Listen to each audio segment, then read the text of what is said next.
again, and welcome to the Creatures of the Night podcast. And I'm Chris. And I'm Wendy. Thank you for joining us. So, Wendy, on a recent podcast, I'm sure you'll recall, I mentioned how spring-like it had finally gotten here in New England. Uh-huh. Well, when we woke up this morning, it was snowing. No fucking way! Yes, it is May 9th. May 9th. It was snowing. It was snowing hard, too. It was like fat snowflakes. I'm just like, whatever. Fine. I don't care. It's going to happen. I can't fight it. I looked away and just worked on my podcast. I don't care. Well, my husband comes in. He's got this brilliant idea. He wants to go and scope out one of his fishing spots in Massachusetts. And I'm like, okay, cool. I want to walk. Let's go. We leave the house at 10. It's not snowing anymore, but it's brutally cold. And I'm of the mindset that, you know what? Yeah, I'm not going to go walk. I'm just going to sit in the car. Of course, when we get to his fishing spot, it's one of those places that's off the beaten path, so I can't see anything. I just see a fence and trees. I'm like, well, I can't just sit in the car. I did wear my down jacket, and I brought my scarf and my gloves and my hat. Oh my God. Yeah. And we go treading off into this. It's actually a really cool spot in Massachusetts that he found where they've built like a retaining wall to keep the water back. Mm-hmm. So he can fish, standing in the grass right on the other side of the retaining wall. But we get over there and the wind is whipping so hard that the water is coming up over that wall like Shamu. It's like sploosh. It was crazy, crazy windy. Oh my God. So we get over there. So I decided to do a little video. I was going to do it as a story on Instagram, but Instagram's so stupid. They're like, no, your story can only be 15 seconds. So I posted it on Instagram instead. But I was filming myself being like a smartass, basically like, oh, it's just so warm in New Hampshire. While meanwhile, the wind is like beating me from all sides. And I'm like, because my husband has to go fishing, and I turned the camera around so you could see him, because when I had last set eyes on him, he was facing the water. But when I turned with the camera, he's facing the opposite direction. He'd already broken his fucking lure. He hit that water and that shit went sploosh. It ate it. And his fishing line is very thick braid, so it's not supposed to break off that easy. I'm telling you, these winds were so high and it was so cold that it was just like bloop, it was gone. So he had turned around the opposite way to try and fix his line. It was very adventurous, and it was actually pretty funny. We walked all along the retaining wall almost to this other side where he wanted to show me this creepy house-like thing. I guess it's maybe for construction of the wall or something, and he says, you'll love it. It's really creepy. So, of course, we start heading that way. Well, we can't make it over to that place because the water, I guess, was so high, and we'd have to walk through the water at some point. And I'm like, nope. I had turned around because I couldn't face the wind anymore. And I felt like it was just like a wall. It was going to push me down the hill. It was so windy. It was insane. So I think I have a little windburn going on my face today. You could pretend like it's a sunburn. It's my sunburn. But it snowed pretty much all day. There were times when the snow would stop and the sun would come out and I'm like, yay, it's done. And then the clouds would come in, like heavy snow clouds. And all of a sudden the snow would just happen all at once again. So I have some snow springtime footage to add to Instagram, which hopefully is the last damn snowfall that we'll have for the spring. I don't know if you're jinxing yourself saying that or I know, right? I don't know Tell what me is about safe for you right now. I cannot believe that. This is the first time you've been up there for years and years now. And this is the first time it snowed this late. That's true. That is definitely true. And so, yes, like I was saying earlier on a recent podcast, I said I didn't have to warm up the basement for the first time. Well, I did that shit today. I had both heaters going. I had to steal my heated blanket back from my cat. She was a little upset because she had claimed it. So springtime in New England. But aside from all of that amazing weather talk, I do have something interesting to talk to you about, Wendy. And that is that I finally finished watching Mindhunter season 2. Oh, so what I wanted, I had texted you and said, let me know when you finished. And I think at the time, the only thing I wanted to tell you is that I was disappointed with the end.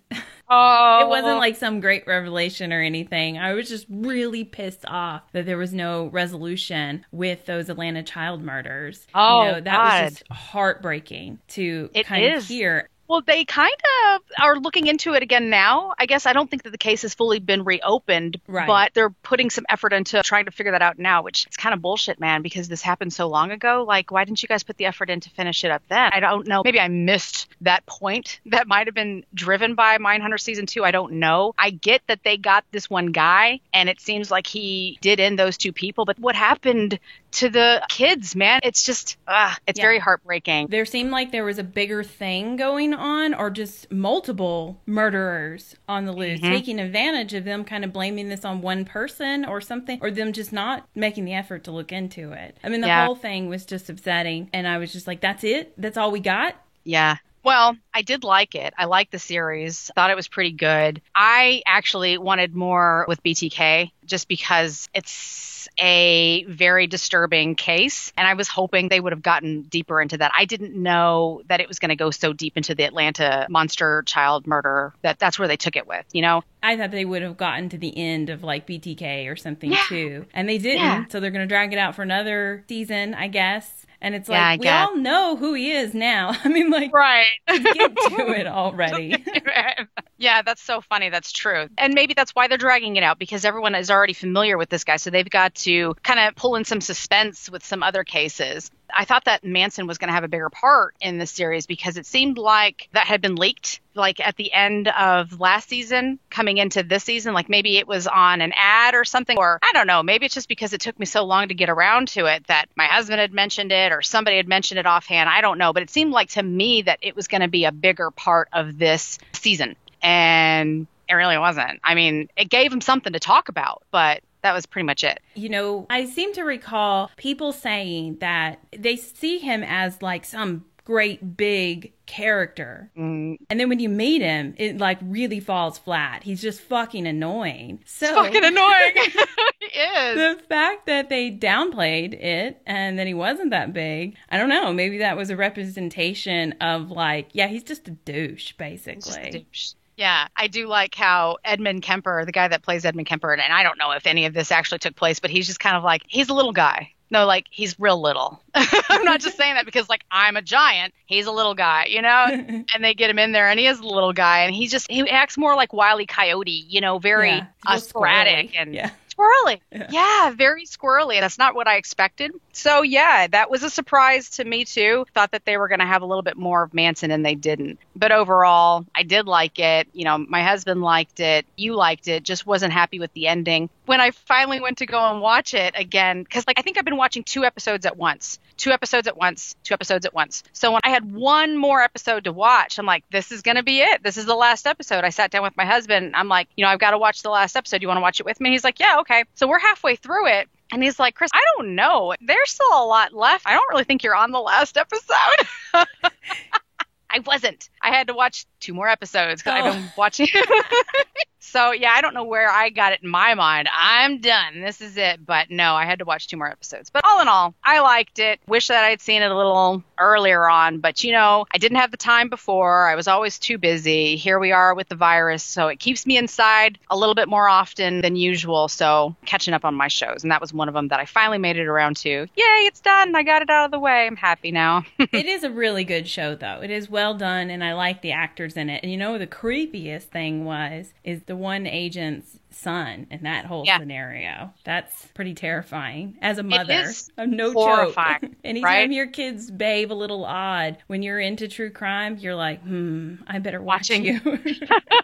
So that is really interesting because that was one of the subjects that I had to look into. And I found out, I don't know how much of that you know. So these guys that play in Mindhunter, they are based off of real people. So the guy that Wendy was just talking about, his name is Agent Tench. Yeah. And it's his kid in the show. But in real life, the FBI guy doesn't have this situation come up. The situation is his son was involved with these kids who had, I don't know if they beat the kid to death and then put him on the crucifix. I think at the series, it's played out as the kids beat him up and then Tench's son put him on the crucifix. So that's what kind of spins off in this family drama in the series, which I kind of like that there was this additional stress going on because you didn't really know what was going to happen next. What I found out was that was a true story, not necessarily for the FBI agent that Tench is actively playing, but that was a true story. It was called the Crucifix Murders or the Crucifixion Murder, something like that. And it happened, I think, in LA. And it was, I think, a family. I think it was a 7 and a 9-year-old and then their like infant brother. And yeah, so that did happen. So somebody had to deal with that sort of shit. And they weren't punished, I don't think. From what I understood, they were removed from their homes and placed in foster care and under, like doctors' orders. They were constantly watching them and trying to work with them. And I think from one of the things that I read, they never released their names. So I don't know even how this interview got out there. But the guy was still like, I still see this in my mind all the time. So he never fully recovered from whatever happened. And it is brutal as this shit really happened. So that's kind of like why I was drawn to the series to begin with. It's true stories, the whole story about Edmund Kemper. I mean, it's really horrible stuff that happened. It's like Forensic Files. It's a true crime. You get sucked into those things. It's another train wreck. You can't look away. Want to see more of it, I guess. It's really bad to say, but it's kind of how it goes. There's some kind of, not comfort, but just being aware of what's possible. And if these types of shows can kind of show you what to look for in these people's personality traits, then you feel slightly protected. Also could just make you a little nervous around everyone. Oh, it does me. Yeah, that's what I was going to say. It only helps to produce more paranoia in me. I'm already anxiety. Yeah. Yeah. I'm already, all the way up there when it comes to being around odd people in weird circumstances. So that's not really something that I should be actively looking for in a TV show or in a podcast, but I like to hear it. I like to hear other people talking about the sort of thing. So, what can I say? To each his own, right? Yeah. So now that I've gotten all of that out of my system, would you like to hear a ghost story? I'd love to hear a ghost story. Well, then I've got one for you. So the story that I have for you today is about a mansion in Los Angeles. Wait, what? Didn't I just do that story? Haven't we done several of those stories? Exactly. Yes. I didn't realize that almost every mansion in Los Angeles was haunted. So this is just really making my job as a paranormal podcaster that much easier. I just go down the street. That one's next. So no, this is not the mansion again. Yes, I did do that one. The mansion I'm speaking about today is located at 9820 Easton Drive in Benedict Canyon, Los Angeles. It's a 2-story Bavarian-style mansion that has unique gutter spouts. They are actually life-sized. Don't ask me to get into details. I did not understand what that meant. Okay. And it's said to have wooden carvings of a variety of silent screen stars, such as Pickford, Fairbanks, and Valentino. It also has a lovely swimming pool and a grand wooden staircase that connects the first and second floors. Doesn't it just sound nice? Yes, but wooden statues of these people? That's an interesting pick. Well, I didn't see them, so I don't know how good they are. No, I've seen some pretty amazing carvings, so I imagine they're okay, but as a material, it's just a unique pick, but cool. Yeah, cool. I mean, of course, in my head, the first thing I think of is I have like a tree carving that's out on my patio of like a tree man. Yeah. So like, that's what I kind of think of. I don't know how, elegant you could make tree man look, but, apparently somebody tried. I'll have to see if I can dig up pictures for the Instagram feed when I'm doing this. We can see for ourselves. So for a short time in the late 20s and early 30s, the mansion was owned by Jean Harlow and her husband, MGM producer Paul Byrne. Jean Harlow shot into Hollywood famedom in the 1930s when Howard Hughes hired her to be the star of Hell's Angels, which was being converted to a talking picture. Harlow quickly became Hollywood's original blonde bombshell and always eluded a smooth, sexy attitude on film. Jean, who never dated her fellow actors, shocked the Hollywood community when she became romantically involved with Paul Byrne. So this news also shocked Paul's common-law wife, Dorothy Millette. Well, honey, if you don't get that piece of paper to go with it, you can be booted at any time. That's true. Now, Dorothy Millette also later suffered from a mental breakdown, and not being able to recover from her emotional problems, she was placed in a Connecticut sanatorium. Now, unfortunately, I do not have information on which sanatorium that was, but I've seen a few of them, and I know their backstories, and they are pretty bleak. So I don't know if going there really helped her out any. However, her finances remained in check because Paul Byrne continued to support her financially. While she stayed in the sanatorium. Yeah, you stay there, and I got you covered. It's Connecticut. It's beautiful, isn't it? It's beautiful. That's what I was thinking. Like a spa, basically. They're going to put you in this bath. It's going to be great. Yeah, just go in the fall. Stay for just a few months and then get out. Hopefully it was one of those places that would allow you to check in and out on your own accord. I don't know. Anyways. Doubt it. I doubt it, too. I don't know. I've never been to a sanatorium, so I can't say. Yes, you have. I've been to, yes. I have been to a few. I've checked them out, but voluntarily. They were all abandoned. So. Yes. So Jean Harlow and Paul Byrne announced their engagement in June 1932 and then got married the very next month. It was July 2nd, 1932. She's like, I can't even leave you time to find another woman. Right. And I kind of like that idea. I don't know if it was because it was the 30s that you didn't have to go through the whole rigmarole like you do now with invitations, caterers, photographs, or if it was just because they were rich and famous. And I don't know anything about that. Yeah. It's just like, get married. Done, I'm sure Kanye and Kim can throw a party together in a week with their kind of money. So I'm sure that's what these people did. And then back then, people didn't have long engagements, I think. They were just like, you look hot, I look hot. Let's do this. You're rich, I'm rich. Done. So they say their I do's, and Jean moves into this crazy, beautiful mansion. And life was great, except it really wasn't. Rumors quickly began to spread that their relationship was a stormy one. And only 2 months after marrying Jean, on September 5th, Byrne was found dead from a gunshot wound to the head in their home on Easton Drive. Damn. Yeah. She's like, you're not sending me to a sanatorium. I got news for you, Bob. Byrne was found by the butler. He was nude and lying on the floor, apparently having already died from that single bullet wound. His body was said to have been drenched in Harlow's favorite perfume.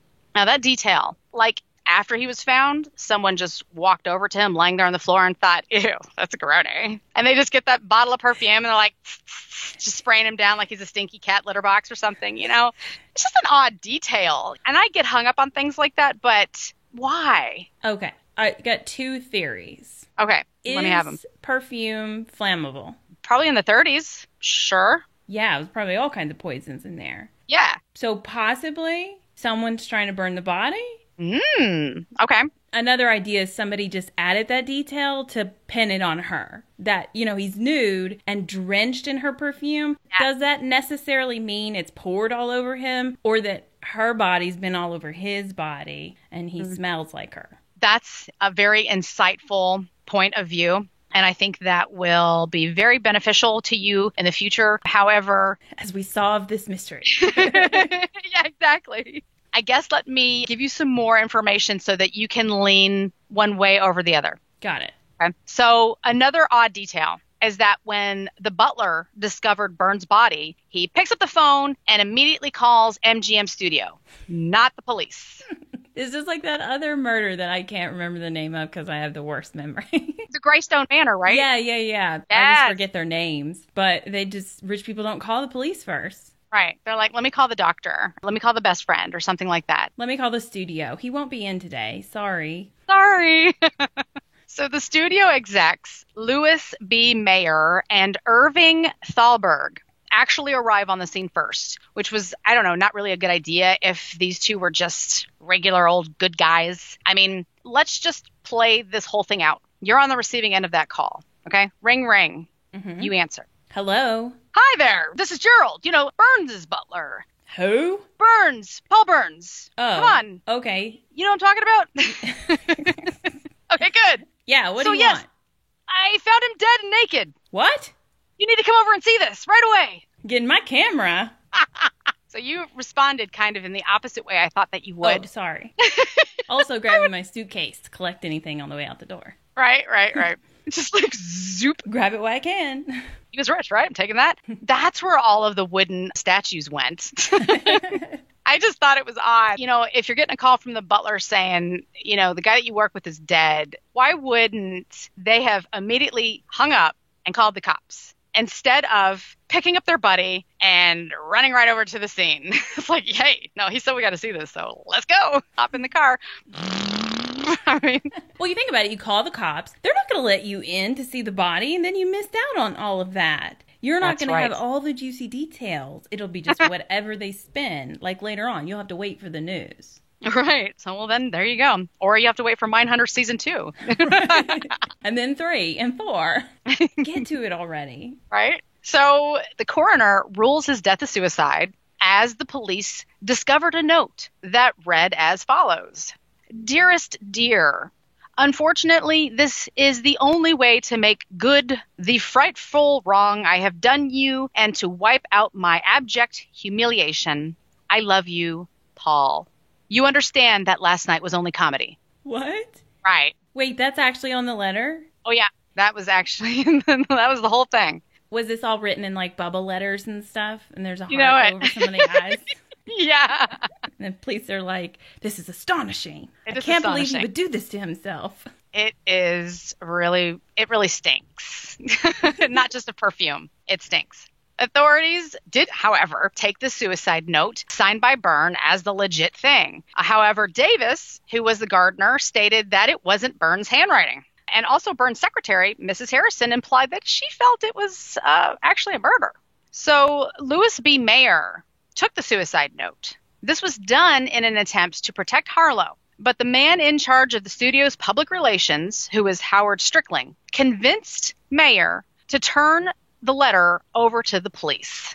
And bloop, here's a suicide note. Here it is, guys. I've been keeping it safe for you right here in my pocket.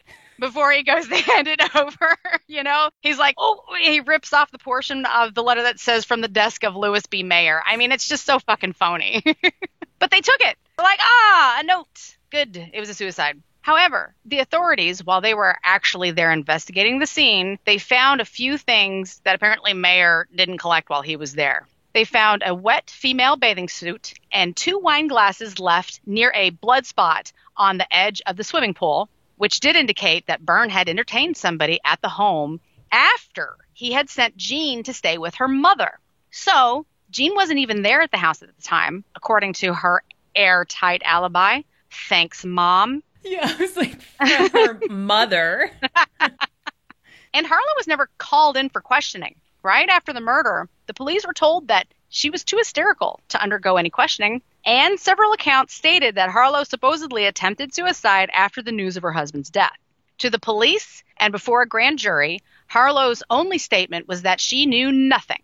Harlow was made an executor of her husband's estate by the California judge, and Harlow never publicly spoke on the matter. Now, let's go back and visit Byrne's common-law wife, Dorothy Millette.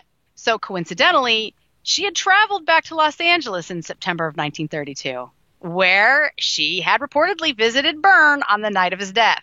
And her body was found in the Sacramento River 2 days after Byrne's death. That is not where I thought you were going. I know. My mind jumped to like Oriental Express. Everybody's in on it. Everybody came in and stabbed him a little bit. The butler, the ex kind of wife, the real wife. But no, I guess not. I wanted to go there with this story because it said the butler found him. I'm like, yes, clue, done. I love it. This is my story. Yeah, but no, later it was confirmed that she committed suicide by jumping from the Delta King steamboat, so not the Orient Express. However, it was a very large boat. Hey, she could have still been in on it and felt really bad about it. She could have. Who jumps off of a boat, though? Ooh, just what if you'd go underneath the boat? No, I don't want to imagine that at all. That sounds horrible. So, yeah, I thought it was kind of weird that Jean Harlow just seemed to be around a whole bunch of people that kept committing suicide. She has deadly good looks. Yeah, dumb. right? I'll take that. So in the 1960 November issue of Playboy, have you read this one? No, I don't have that issue, sorry. Oh, okay. Well, then let me brief you on what was in there, besides nudies. I'm sure there was lots of those. But they do have articles in there sometimes, from what I understand. So in the 1960 November issue of Playboy, screenwriter Ben Hecht questioned the official verdict of Burns's death, which created a renewed interest in the case. Hecht suggested that Byrne was murdered by an unnamed woman and that the investigation into Burns's death was a suicide whitewash. Hecht went on to say that the explanation of Burns's suicide would be less of a black eye for their, meaning MGM's, biggest movie-making heroine. Like, it might crimp Harlow's box office allure to have her blazoned as a wife who couldn't hold her husband. The article prompted Los Angeles County District Attorney William B. McKesson to file to have the case reopened and reexamined, but they didn't. Apparently, conspiracy theory type articles in the Playboy magazine do not provide enough of an argument necessary to reopen a closed case from 30 years ago, just so you know. I'm astonished that articles in Playboy aren't justification for reopening murder cases. I know, Wendy. You might as well just delete all of the letters that you started writing to Playboy. I mean, it's the most honest publication out there. It really bears the truth of everything. Yeah. Well, I hate to break it to you, but no, I guess it just doesn't work that way. Sad news, I know. I'll stop sending my conspiracy theories to them then. I was actually a little disappointed because when I was reading it, I was like, all right, they did. They got this. And then it's like, and no. They were like, yeah, no, we're good with this. Wouldn't that be mind-blowing if the Playboy Mansion is when, like, people are cracking cases and stuff? Yeah, right? Those parties aren't what we think they are. They're not giant orgies and drugs and swimming pools. It's a real Charlie's Angels type situation, that's right? That's just the cover. Then there's people inside in front of the maps with the string and everything. Yeah, that would be that would be pretty interesting. I think there would be a lot more girls running to try and be in the Playboy Mansion, right? There would be. Yeah, they'd be like, sign me up. I got skills. Okay. So in 1990, film producer Samuel Marks, a friend and MGM colleague of both Byrne and Irving, those were the two guys that were first on the scene, he published a book giving a different version of Burns's death. Marks was, at the time, MGM's story editor, the head of the screenwriting department. And he said that he, too, had gone to Burns's house in the early morning of September 5th, 1932, before the police were notified of Burns's body, right? Everybody just traipsing through there. Yes. It seems like it's one of those kind of situations now. He said that he saw Irving Thalberg tampering with the evidence. Bah, shocker. Then the next day, he had been among the studio executives who were told by Louis B. Mayer that the case would have to be ruled a suicide because of impotence in order to avoid a scandal which would have finished Harlow's film career. Marx's theory is that Byrne was murdered by his abandoned common-law wife, Dorothy Millett, who then committed suicide by drowning, having jumped overboard from the Delta King on the way from San Francisco to Sacramento, California. So, like you said earlier, the possible, and it does kind of sound like that to me too, especially with him being found dead. She was allegedly there visiting him, and also his wife's favorite perfume was dumped all over the body. That could have been like what you thought, maybe a way, like she was going to set him on fire. Maybe she got spooked and pieced out, or maybe that was her. You always smelled like her when you came home, so you get to smell like her now too. You know, it could have been like one of those last bits of fuck you, and she pieced out even though she was very sad about the whole thing and ended up committing suicide, allegedly. Yeah, and maybe like trying to set her up as well by putting her scent on. I don't know. Yeah, it could be. But this is like a way for them to just close the case. Oh, yes. She murdered him and she's dead, so it's all solved. There you go. Everybody's taken care of.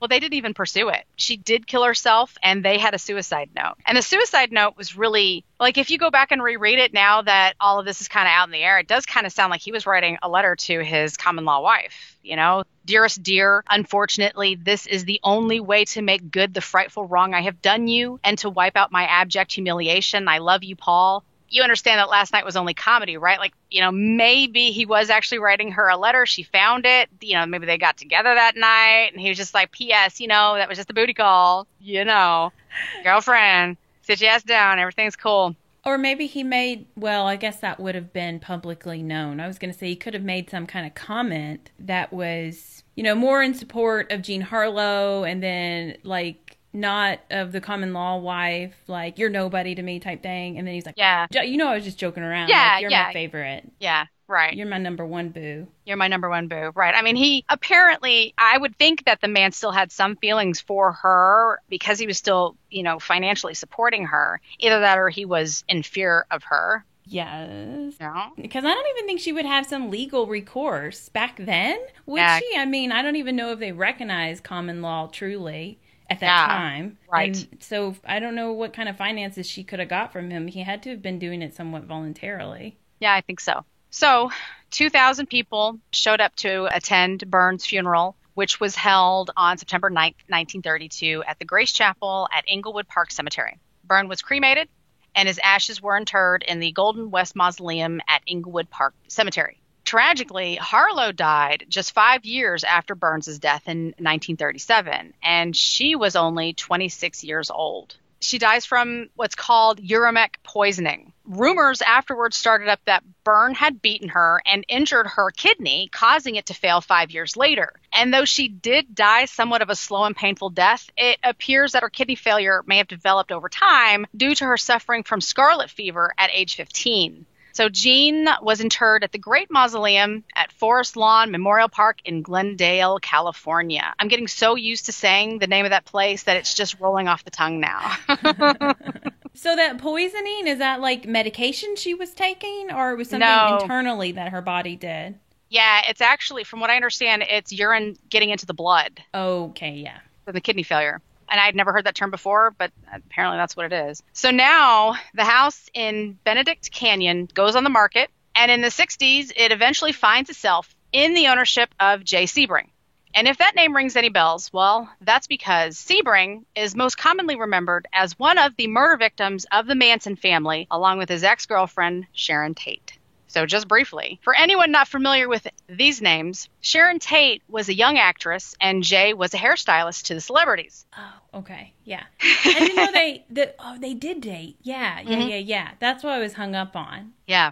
Sharon and Jay were a pair for a short time. Though Sharon left Jay after meeting Roman Polanski, Jay stayed very close to Sharon and even befriended Polanski after Sharon had moved on with Roman. And both her and Jay and a few other friends of theirs were all horribly murdered by the Charles Manson family in August of 1969. But before all of that went down, and Sharon and Jay were still a pair, Sharon Tate recalled a couple of frightening events in which she encountered spirits while staying at the Harlow Byrne mansion. One night, as Sharon lay trying to sleep in an upstairs bedroom, she had an overwhelming, uneasy feeling, and she said she was jumping at every little noise. She just wasn't feeling right. Something was bothering her. Suddenly, she sees an apparition of she calls it a creepy little man, scuttling into her bedroom. Sharon... No.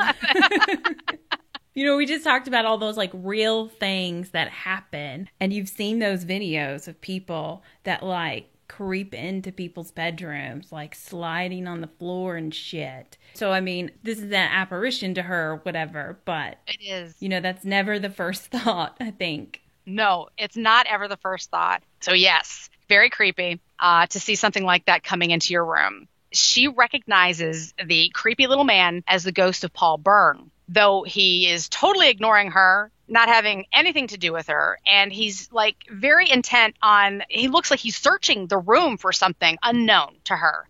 She doesn't know what it is, but he's freaking her the fuck out. So she grabs her robe and leaves the room in a hurry, only to find a more frightening sight on the staircase leading down to the first floor.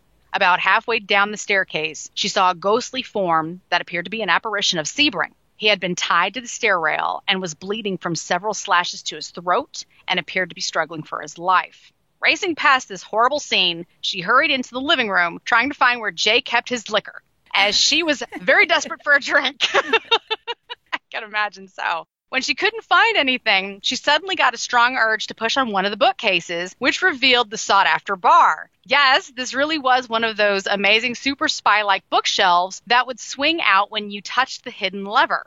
And lo and behold, there's a hidden bar right there. And this was due to the fact that it was built during the Prohibition of the 20s. I was just thinking that, yeah. But back to Sharon, who was shaking with fright by this time. She poured herself a very strong drink to steady her nerves, but then she suddenly got another urge to tear away the wallpaper along the base of the bar, which revealed a solid copper base. After she finished her drink, she went back upstairs. Apparently, the apparitions were all still there, although the creepy little man was now pacing in the hallway. She somehow made it back to her bed and crashed.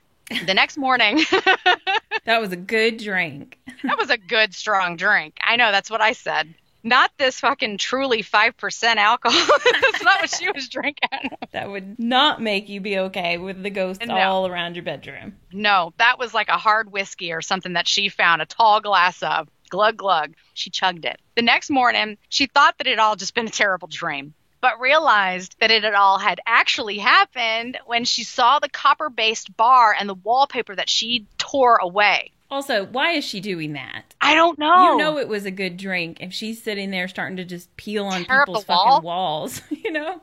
Yeah, I don't know what they put in that fucking whiskey. I mean, what was it, speed or something? Like, why would you start tearing off the wallpaper? This looks interesting. Rip, rip, rip. Oh, shit, he's going to know that I did that. Let's just walk away. Good thing he adores me.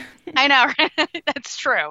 So many stated that Tate's sighting was a premonition, a warning of what was to come. In 1969, after she married Roman and was almost 9 months pregnant, she and Jay were together at Roman's mansion, though Roman was away directing a film. When the Manson family invaded the home, Jay died trying to defend Sharon, and Sharon suffered a very awful, horrific death, which was much like what she'd seen on the stairs that night in Jay's home. Yikes. Yikes, for sure. I wonder, you would never know, but I mean, I just wonder if something like that crosses your mind. I don't think it would. Like, I don't think it would me. I don't think I'd connect the dots, like, later when I'm a ghostly figure. But, like, in the moment, I wouldn't be like, I knew this shit was going to happen. Oh, no. I saw this, you know, I think you're just too terrified and everything. You know what, though? If I was in that moment and I had that realization, I'd be like, well, why didn't the ghost show me how to get out of this shit? It wasn't helpful at all. Right. It wasn't helpful at all. I'm still here. This sucks. So what do I do? So I know that many people have already heard about the Sharon Tate premonition. I had no idea that it happened inside this house that had such an interesting history. So another former owner of the house in Benedict Canyon, who has only been referred to as the H family, reported additional odd occurrences. Mrs. H reportedly felt an unseen presence and heard somebody softly whispering in her ear, "Please help me." Oh, that's creepy and sad. Yeah. It all seems to tie into the reports of the history from this location. Yeah. And this was in the hallway just outside of the master bedroom. Again, you know, where Sharon Tate had seen all of that freaky shit too. Additionally, the lights in the kitchen would repeatedly go on and off. Heavy, heartbreaking sobs of a woman are often heard in the living room. Unexplained wind drafts were felt throughout the house, and a light knocking on the front door was often heard, but no one was ever there. No, I don't like that. I don't like that one at all. Ah, it's so odd. It doesn't really seem like anything is malicious. It just seems like there's something trying to let you know that it's there. There's the sounds of the sobbing. That could be residual. The knocking on the door, that's like, hey, get out. Just, here's the door. Why are you still in there? Go. And the H family did not stay in the house very long at all. I don't have any additional records on their story, except I did see where it was mentioned that the house was later listed for sale in 2013 for $995,000, which might actually have been the carriage house. And I'll tell you why. After Sebring's murder in 1969, the house was sold to a doctor who had always admired the house. Jay's parents, still hugely upset with the death of their son, understandably, helped with the sale of the property. They wanted to ensure that it wouldn't be purchased by anyone that just wanted a morbid connection to the Mansons.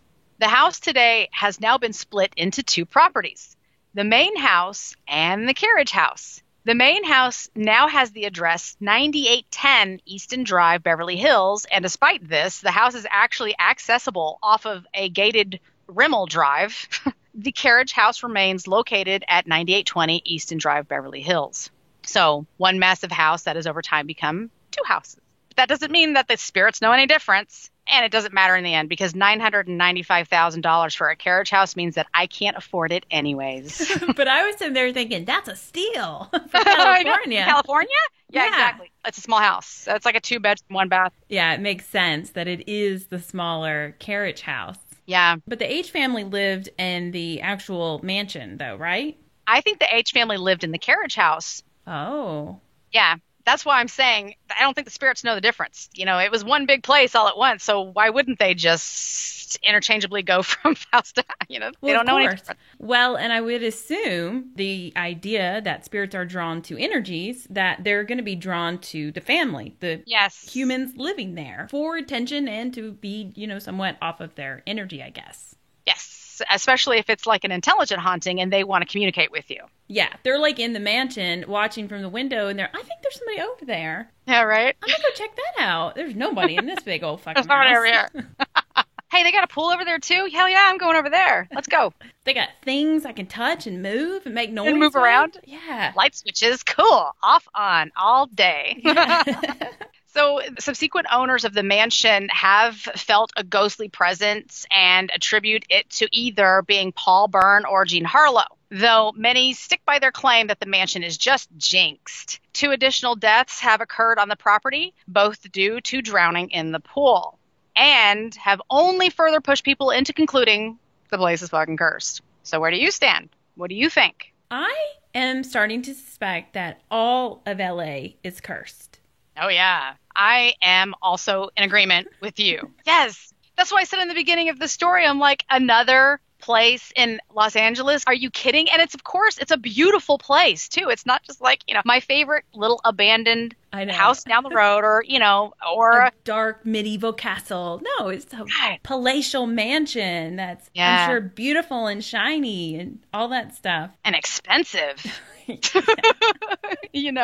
It's really wild to think about everything that goes on down there, but there's a lot of history. I mean, there was a lot of people went down there with a lot of hope. Their dreams got crushed. They ended up being broken, or something like this happened where it's scandalous, and those types of situations, I guess, just get imprinted in the spaces. Yeah, there's a lot of emotion involved in all of that. Love and romance and betrayal and all of it. And it's just tainting these places. So, I mean, yeah, I think that there's definitely, it's weird because the hauntings don't sound, evil or bad in any way. They're not malicious. No, but these horrible things keep happening in this one place. Yeah. So what are the chances of that? Exactly. I mean, and that's why I guess neighbors of this location say, oh, that place is cursed.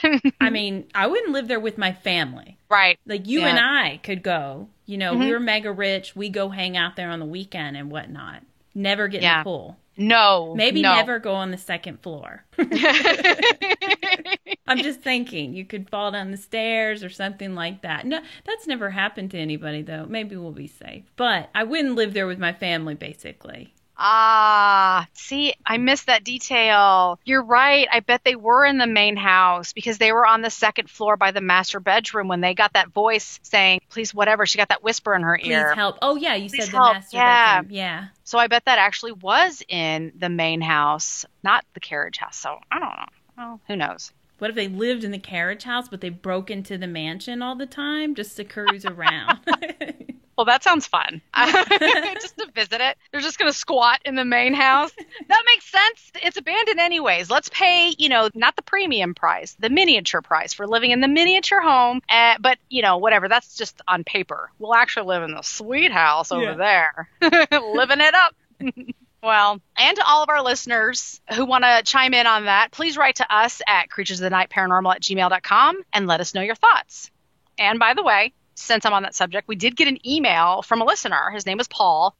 He put Paul H on there, though. What if he's from this family? Paul, you have to let us know. I didn't even realize that. See, that's why we are a team. I did not even make that connection. It just dawned on me right now. Wow. So, yes, we got an email from a listener who we already gave it away. His name is Paul H., and we know that he used to live in the house that I just did a story on. Timing, man. That's awesome. But he didn't write into us talking about this house. No, he wrote into us in reference to a previous episode. It was episode 82. That was the one called Ghost Turf Wars. So I'm just going to very briefly read you his email because it's a brief email. Just recently started listening to your podcasts. I've actually visited Tombstone twice, but only stayed there overnight once. My story isn't really exciting, but I definitely heard someone talking when I was in the basement of the theater, and I was down there alone. I couldn't understand any of the words, and it was about a sentence long. like I said, not that exciting, and it's the only thing that happened to me during either of my visits. I hope you were able to tour the rest of the town. It's obviously fairly small. Courthouse was nice as well. You may get some activity there if you go back. People were hung there. I don't remember how many offhand. Anyways, looking forward to listening more. Be reckless. That Rona won't keep us down. Paul.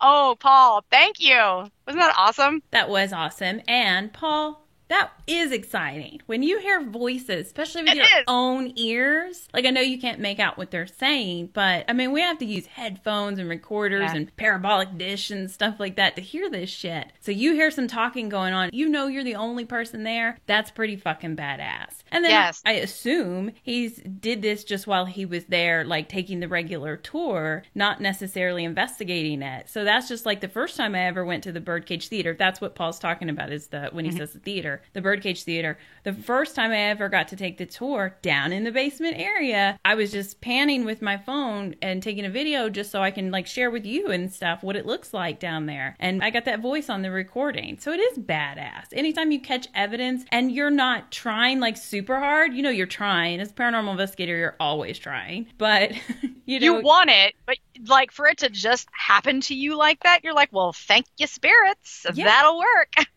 It makes the trip like that much worth it. And you know what? I've never been in the courthouse before. I know that it has a dark history.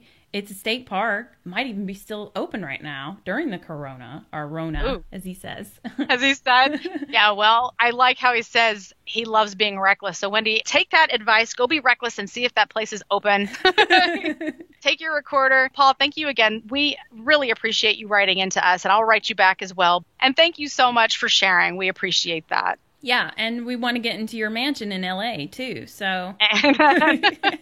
No kidding. So you can write to us like Paul did. That is, again, creaturesofthenight paranormal@gmail.com. Also, you can always direct message us at COTN Paranormal or on Instagram as COTN_paranormal. Please visit our social media pages, and if you are in the market for something a little different, please swing by our store on Etsy. It's called the Spirit Emporium. And on the regular old World Wide Web, you have to do a little bit more typing, but you can find us there too. It's creaturesofthenightparanormal.com. There's a lot of great divination products, spiritual products, soaps, and our sweet podcast teas. Look, no one can go out shopping right now. You have to go online. It's the safest way to get all of your necessary divination products. So please stop by.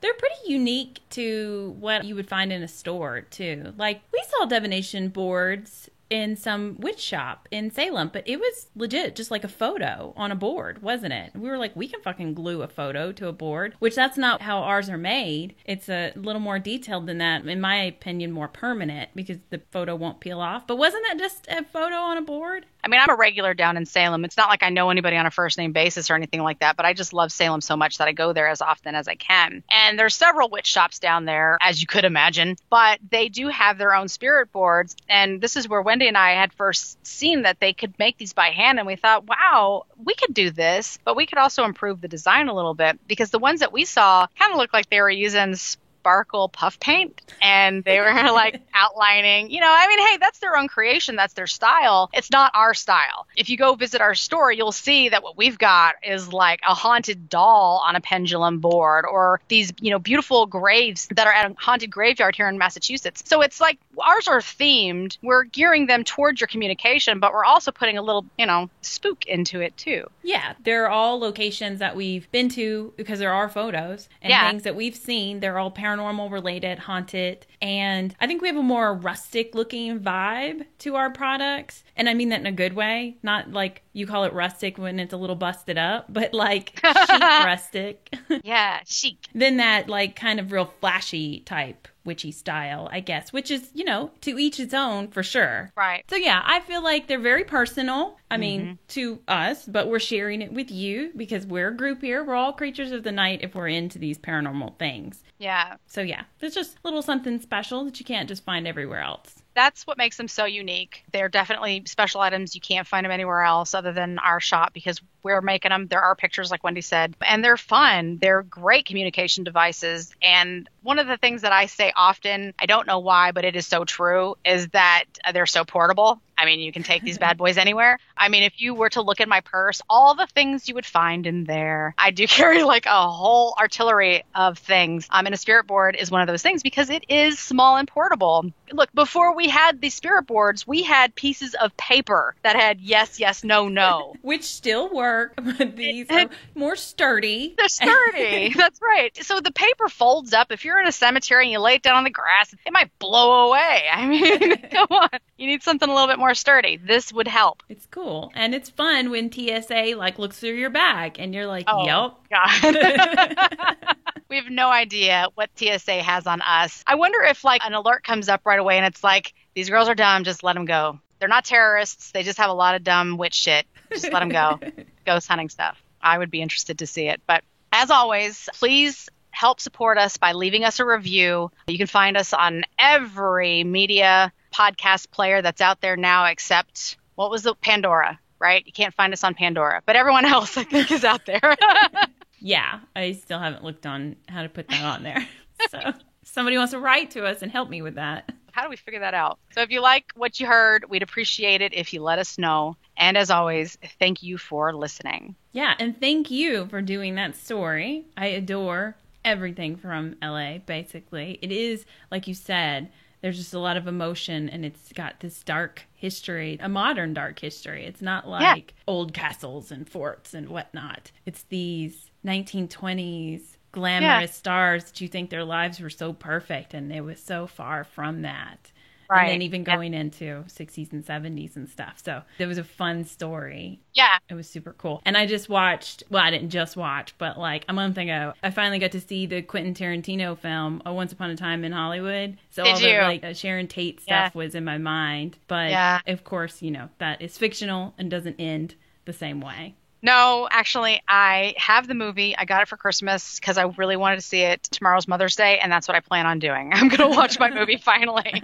And I need to. Anyways, it kind of goes hand in hand with my story, somewhat. Yeah, I think it's a fun thing to watch after doing a story like that. Story like that. Yeah. But thank you so much. I enjoyed it. And thanks again to everybody listening. So that's it then. All right. Bye. Bye.